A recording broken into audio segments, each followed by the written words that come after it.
The call came at 2:07 a.m. I didn't ask questions, didn't need details. They said, accident. I heard death. I grabbed my coat, keys, and granddaughter. She was already awake, eyes wide, silent. She clutched my hand the whole ride, too tight, too still.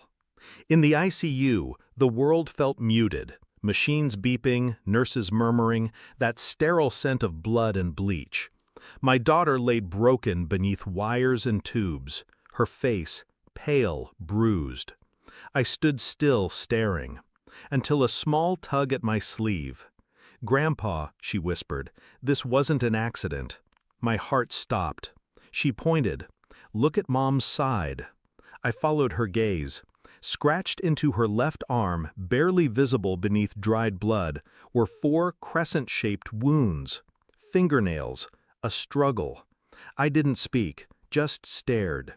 My mind split, half in that sterile room, half somewhere darker. Someone had been in that car with her, someone she fought. I remembered her last words to me 2 nights ago. "Dad, if something happens, promise me you'll protect her." I laughed it off, thought it was the wine, or the stress, or the divorce. Her husband, Mark, wasn't there when we arrived. Didn't answer his phone, didn't return my messages. His absence wasn't just strange, it was calculated. And I realized then, I hadn't lost my daughter yet, but someone had tried to take her from me, and I wasn't done. Not yet. I took my granddaughter home, put her to bed. She asked, "Is Mom going to die?" I lied. No. Then I sat at the kitchen table, staring at nothing, my hands calm, my mind not. I opened her laptop. She'd given me the password months ago. For emergencies. This was one. Messages, emails, call logs. Patterns formed like cracks in glass. Mark.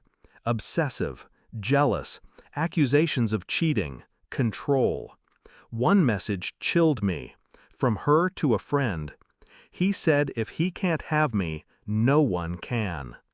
The night of the accident, there were 5 missed calls from him, all between 9 and 9:30 p.m. She crashed at 9:45. Police report said she was alone. I didn't believe it. I found the traffic camera footage, used an old contact from my days on the force. Midnight, I watched it on my laptop, breath still. There, her car. A second figure in the passenger seat, head turned toward her. They were arguing. She swerved, hit the guardrail. The passenger door opened. A man stepped out, ran. Didn't call for help, didn't look back. Mark. I froze the frame.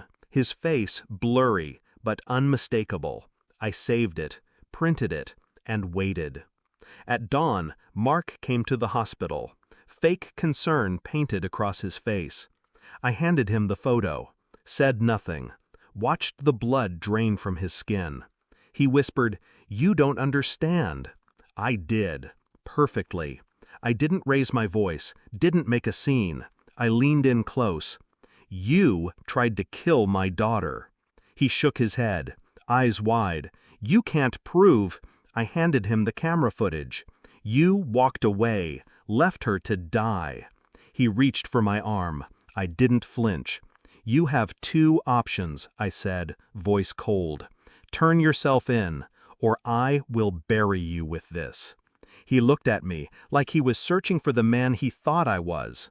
The fool, the soft father-in-law.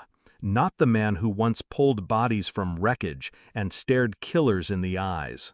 He chose wrong, and I would not. Not again.